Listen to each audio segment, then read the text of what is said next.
On X, a tweet from Captainelli sparked massive debate by asking a provocative question.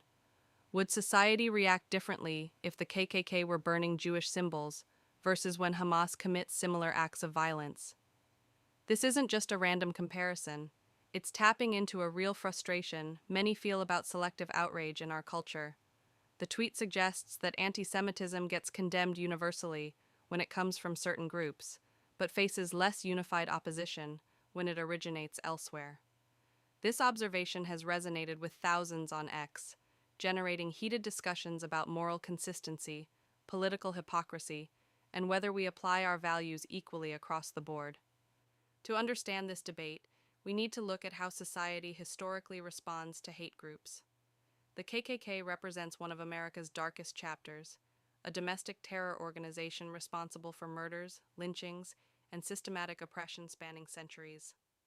When the KKK commits acts of violence or hatred, there's near universal condemnation across political lines. Democrats, Republicans, progressives, and conservatives all agree. KKK violence is abhorrent and must be stopped. This unified response isn't accidental. It's because the KKK is universally recognized as a domestic hate group with no legitimate political or social standing. There's historical consensus on their evil, making their actions indefensible to mainstream society. The second part of the comparison involves Hamas and the Israel-Palestine conflict. This is where things get complicated.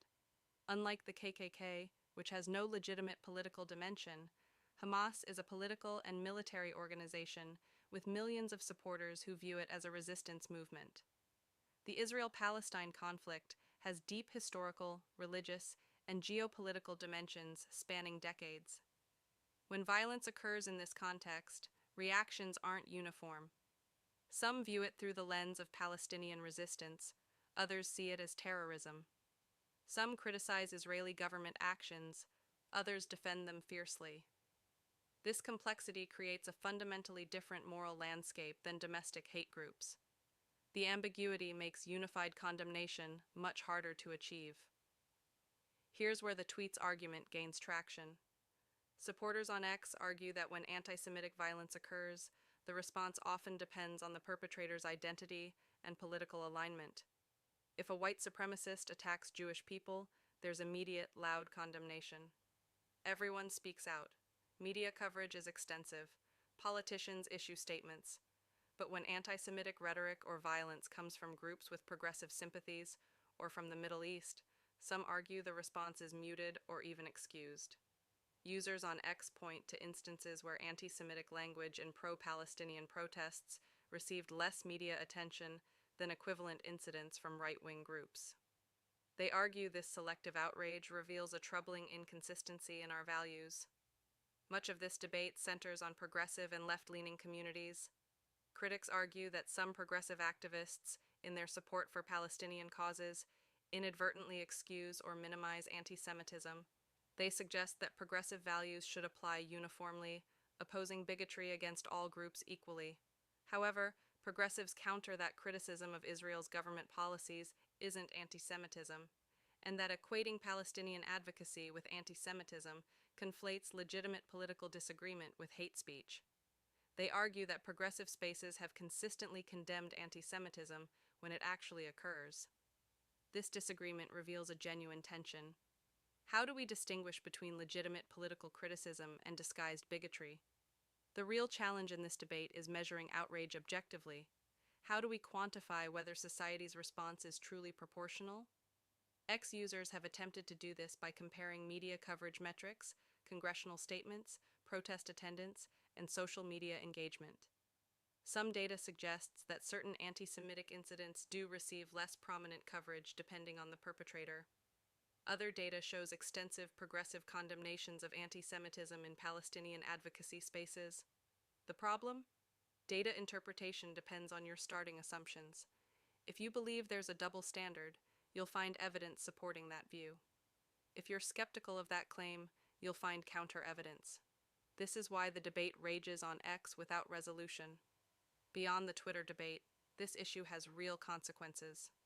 Jewish communities report increasing anti-Semitic incidents, from verbal harassment to physical attacks. They express genuine fear that their safety isn't being taken seriously when anti-Semitism comes from certain political directions. Meanwhile, Palestinian and Muslim communities report feeling their legitimate grievances are sometimes dismissed as anti-Semitic cover for bias. Both groups are experiencing real suffering and real threats. Both deserve genuine protection and respectful engagement. The tweet's core frustration, that moral standards should be consistent, resonates because it reflects real human suffering. We're not just debating abstracts, we're discussing which communities feel protected and which feel abandoned by society. So where does this leave us? The X debate reveals something important. We need a more sophisticated conversation about anti-Semitism that acknowledges both consistency and context. Anti-Semitism must be condemned regardless of source. That's non-negotiable. But we must also acknowledge that different conflicts have different dimensions, and that criticizing Israeli government policies isn't inherently anti-Semitic. Moving forward requires several things: transparent media coverage standards that don't vary by perpetrator identity, honest dialogue between communities, and political leaders willing to call out anti-Semitism from allies, not just opponents. It requires recognizing that both Palestinian advocacy and Jewish safety are legitimate concerns that can coexist. The tweet's frustration about double standards is